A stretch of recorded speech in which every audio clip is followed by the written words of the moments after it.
Class 8 welcome to the class. अभी तक हमने जो 3 लेसन पढ़े हैं, आई होप कि उसका काम आपने अपनी फेयर नोटबुक में कर लिया होगा।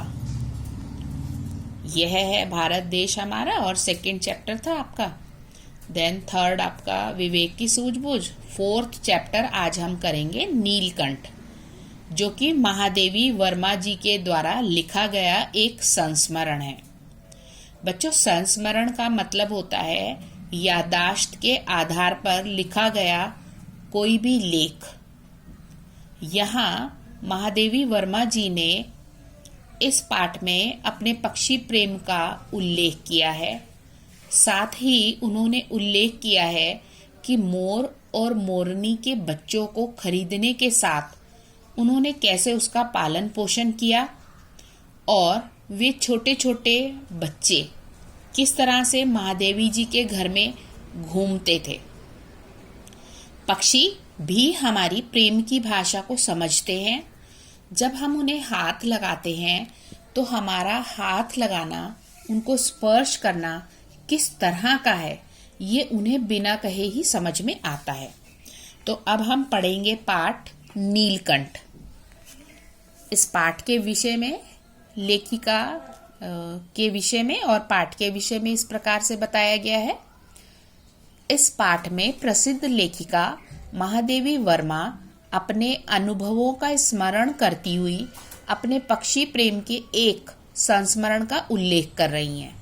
इस पाठ में उन्होंने मोर मोरनी के बच्चों को खरीदने के साथ उनके पालन पोषण, विकास एवं उनके रूप, स्वभाव और व्यवहार का बड़ा सजीव चित्रण किया है।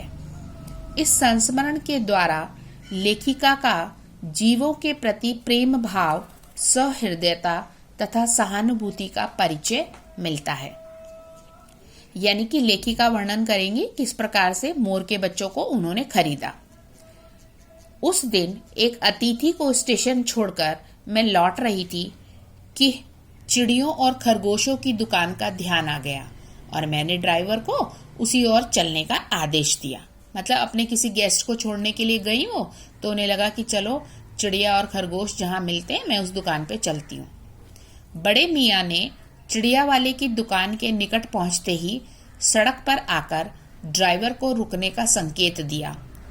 मेरे कोई प्रश्न करने से पहले ही उन्होंने कहना आरंभ किया, सलाम गुरुजी, पिछली बार आने पर आपने मोर के बच्चों के लिए पूछा था। शंकरगढ़ से एक चिड़ी मार मोर के 2 बच्चे पकड़ लाया है। एक मोर है, एक मोरनी। आप पाल लें। मोर के पंजों से दवा बनती है, सो ऐसे ही लोग खरीदने आए थे। आखिर मेरे सीने में भी तो इंसान का दिल है। मारने के लिए ऐसी मासूम चिड़ियों को कैसे दूं? टालने के लिए मैंने कह दिया गुरुजी ने मंगवाए हैं। वैसे यह कमबख्त रोजगार ही खराब है। बस पकड़ो पकड़ो, मारो मारो। बड़े मियाँ के भाषण की तूफान मेल के लिए कोई निश्चित स्टेशन नहीं है। सुनने वाला थक कर जहाँ रोक दे वहीं स्टेशन मान लिया जाता है। इस तथ्य से परिचित होने के कारण मैंने बीच में उन्हें रोककर पूछा, मोर के बच्चे हैं कहाँ?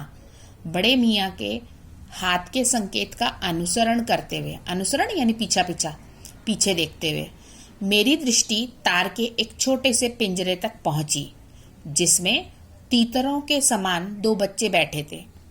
पिंजरा इतना संकीर्ण था कि वे पक्षी शावक जाली के गोल फ्रेम में जड़े किसी चित्र जैसे लग रहे थे। बच्चों, यहाँ पर जो रेड से हैं, जैसे तथ्य यानी फैक्ट, अनुसरण यानी पीछा करना, पक्षी शावक यानी पक्षियों के बच्चे। तो लेखिका अपने किसी गेस्ट को स्टेशन पर छोड़कर जब वापस आ रही थी तो उन्होंने अपने ड्राइवर से कहा कि वो उस दुकान पर ले चलें जहाँ चिड़िया, मोर यानी नन्हे नन्हे जीव बिकते हैं, जो छोटे छोटे सॉफ्ट जीव होते हैं और जिनको अक्सर लोग पाल लेते हैं। अब वहाँ पर जाते ही जो दुकान वाले भैया थे उन्होंने कहा कि हमारा रोजगार बहुत खराब रोजगार है। इसमें क्या होता है, पक्षियों को पकड़ो और मारो, और मोर के पंजों से दवाई बनती है। ऐसा संकेत करते हुए वो ये कहते हैं कि इनको खरीदने के लिए कोई व्यक्ति आया था, पर उनका मन नहीं हुआ उसे देने के लिए। मेरे निरीक्षण के साथ साथ बड़े मियाँ की भाषण मेल चली जा रही थी। ईमान कसम गुरुजी, चिड़ी मार ने मुझसे इस मोर के जोड़े के नकद 30 रुपए लिए हैं। मैंने कहा, भाई जरा सोच लो, अभी इनमें मोर की कोई खासियत भी है कि तू इतनी बड़ी कीमत मांगने चला? पर वह भला क्यों सुनने लगा। आपका ख्याल करके अछता पछता कर देना ही पड़ा। अब आप जो मुनासिब समझे यानी ठीक समझे। अस्तु मीन्स ठीक है। इस प्रकार से 30 चिड़ी मार के नाम के और 5 बड़े मियाँ के ईमान के देकर जब मैंने वह छोटा पिंजरा कार में रखा, तब मानो वह जाली के चौखटे का चित्र जीवित हो गया।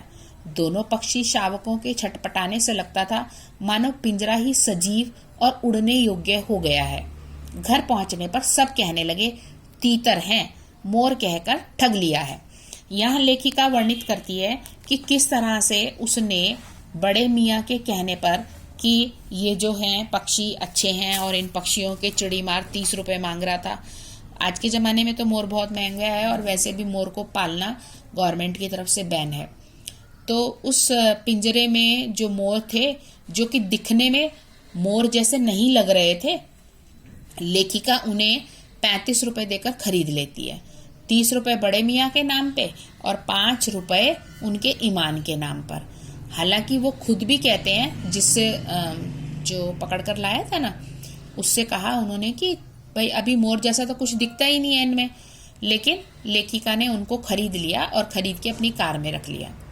जब कार में वो पिंजरा रखा गया तो दोनों पक्षी शावक छटपटाने लगे, क्योंकि पक्षियों को ऐसा लगता है जहां पर पहले वो थे वो उनकी जगह बदल रही है तो शायद अब उनको मारा पीटा जाएगा, ऐसा कुछ उनको महसूस होता है। घर पहुंचने पर लेखिका ने जब अपने घर के बाकी सदस्यों को उनको दिखाया तो उन्होंने कहा कि तुम ठगी गई हो और ये तीतर हैं। कदाचित मीन्स शायद। कदाचित अनेक बार ठगे जाने के कारण ही ठगे जाने की बात मेरे चिढ़ जाने की दुर्बलता बन गई है। लेखिका कहती है, जब भी मुझे कोई कहता है कि मेरे को किसी ने ठग लिया है तो मुझे बहुत बुरा लगता है। अप्रसन्न होकर मैंने कहा, मोर के क्या सुरखाब के पर लगे हैं तो पक्षी ही ना। मतलब चिढ़ जाती हैं और चिढ़ के जवाब देती हैं, अच्छा ठीक है, नहीं है मोर तो ना सही है ना। मतलब क्योंकि उसको इतनी पहचान नहीं थी उनको, तो उन्होंने कहा छोड़ो ना, पक्षी ही है ना, पाल लेंगी वो। चिढ़ा दिए जाने के कारण ही संभवतः उन दोनों पक्षियों के प्रति मेरे व्यवहार और यत्न में कुछ विशेषता आ गई। लेखिका को लगा कि शायद वो मोर पक्षी नहीं है, वो शायद तीतर ही है, कुछ ऐसा सा लगा उन्हें। बट वो उन्हें और यत्न से पालने लगी। घर ले गई तो क्या किया उन्होंने, पहले अपने पढ़ने लिखने के कमरे में उनका पिंजरा रखकर उसका दरवाजा खोला, फिर 2 कटोरों में सत्तू की छोटी छोटी गोलियां और पानी रखा। वे दोनों चूहेदानी जैसे पिंजरे से निकलकर कमरे में मानो खो गए। कभी मेज के नीचे घुस गए, कभी अलमारी के पीछे। अंत में इस लुक्का छिपी से थककर उन्होंने मेरे रद्दी कागजों की टोकरी को अपने नए बसेरे का गौरव प्रदान किया। मतलब वहां बैठ गए वो। 2-4 दिन वे इसी प्रकार दिन में इधर उधर गुप्तवास करते और रात में रद्दी की टोकरी में प्रकट होते। मतलब दिन में कहीं भी छुप जाते, उन्हें डर लगता था बच्चों को, है ना। और रात में जो लेखिका ने अपनी रद्दी की टोकरी बनाई हुई थी जिसमें वो रद्दी कागज फेंक देती थी, उसमें आके वो बैठ जाते थे। फिर आश्वस्त हो जाने पर मेरी मेज पर, कभी कुर्सी पर और कभी मेरे सिर पर अचानक आविर्भूत होने लगे यानी प्रकट होने लगे। यानी जब उन पक्षियों को लगा कि इस लेडी से यानी इस औरत से यानी महादेवी जी से हमें कोई डर नहीं है, तो फिर वो उनकी मेज पे भी आ जाते थे, उनके पास आ जाते थे और कभी कभी उड़ के सिर पे भी बैठ जाते थे। छोटे छोटे थे ना, अभी ज्यादा बड़े नहीं थे। खिड़कियों में तो जाली लगी थी, पर दरवाजा मुझे निरंतर बंद रखना पड़ता। खुला रहने पर चित्रा कौन है, उनकी बिल्ली, इन नव आगंतुकों मतलब नए नए मेहमान का पता लगा सकती थी। और तब उसके शोध का क्या परिणाम होता है यह अनुमान करना कठिन नहीं है। And this is the fact. आप भी जानते हैं कि बिल्ली जो है पक्षियों को खा लेती है। तो लेखिका अपना जो रूम था उसका जाली का दरवाजा बंद रखती थी ताकि ये पक्षी बाहर ना निकल जाएं और जो चित्रा नाम की बिल्ली उन्होंने पाली हुई है वो अंदर ना आ जाए। वैसे वह चूहों पर भी आक्रमण नहीं करती, परंतु यहाँ तो 2 सर्वथा अपरिचित पक्षियों की अनाधिकार चेष्टा का प्रश्न था। अनाधिकार चेष्टा मतलब ऐसे पक्षी आ गए थे जिनको बाकी के पक्षी, बाकी के जीव जो महादेवी जी ने पाले हुए थे वो नहीं जानते थे। हो सकता है कि उन जीवों के बीच में अधिकार को लेकर लड़ाई हो जाए, इसलिए महादेवी जी चाहती थी कि जो बाकी के जीव हैं उनसे ये दोनों पक्षी परिचित हो जाएं, तब वे उन पक्षियों को उन जीवों और पक्षियों या जानवरों के बीच में छोड़ें। उसके लिए दरवाजा बंद रहे और ये दोनों ऐरे गहरे उसकी दृष्टि में, उसकी मतलब चित्रा की, मेरे मेज को अपना सिंहासन बना ले। यह स्थिति चित्रा जैसी अभिमाननी मार्जरी के लिए असह्य ही कही जाएगी। चित्रा जो कि बहुत अभिमाननी बिल्ली है, उस बिल्ली के अधिकार क्षेत्र में दो ऐरे गहरे पक्षी आ जाएं, ये उसे स्वीकार नहीं होगा, ऐसा लेखिका महादेवी जी को लगता है। जब मेरे कमरे का कायाकल्प चिड़ियाखाने के रूप में होने लगा, तब मैंने बड़ी कठिनाई से दोनों चिड़ियों को पकड़कर जाली के बड़े घर में पहुंचाया, जो मेरे जीव जंतुओं का सामान्य निवास था। दोनों नवागंतुकों ने पहले से रहने वालों से वैसे ही कौतूहल जगाया जैसा नववधु के आगमन पर परिवार में स्वाभाविक है। लक्का कबूतर नाचना छोड़कर दौड़ पड़े और उनके चारों ओर घूम घूम कर गुटरगू की रागनी अलापने लगे। बड़े खरगोश सभ्य सभासदों के समान क्रम से बैठकर गंभीर भाव से उसका निरीक्षण करने लगे। ऊन की गेंद जैसे छोटे खरगोश उनके चारों ओर उछल कूद मचाने लगे। तोते मानो भली भांति देखने के लिए एक आंख बंद करके उनका परीक्षण करने लगे। उस दिन मेरे चिड़ियाघर में मानो भूचाल आ गया। लेखिका क्या कहती हैं कि जिस दिन उसने मोर के उन दो बच्चों को जाली के बड़े घर में पहुंचाया, मतलब बड़े पिंजरे में पहुंचाया, तो वहां पे और भी जीव जंतु थे, तो ये नए आगंतुक थे वहां पे। तो उसमें जो लक्का कबूतर था, मतलब जो महादेवी जी का कबूतर था, उसका नाम उन्होंने लक्का रखा हुआ था, उसने नाचना छोड़ दिया, है ना, और चारों तरफ इनके गुटरगू करते हुए दौड़ने लगे। और बड़े बड़े जो खरगोश थे वो कैसे बैठ गए? चुपचाप गंभीर भाव से। और जो छोटे खरगोश थे जो ऊन जैसे सॉफ्ट थे, वो इनके चारों तरफ उछलने लगे। और तोते भी चुपचाप बैठे थे, एक आंख बंद एक खुली हुई, मानो वो निरीक्षण कर रहे हो कि आज उनके इस रिहायश स्थान पर कौन आया हुआ है।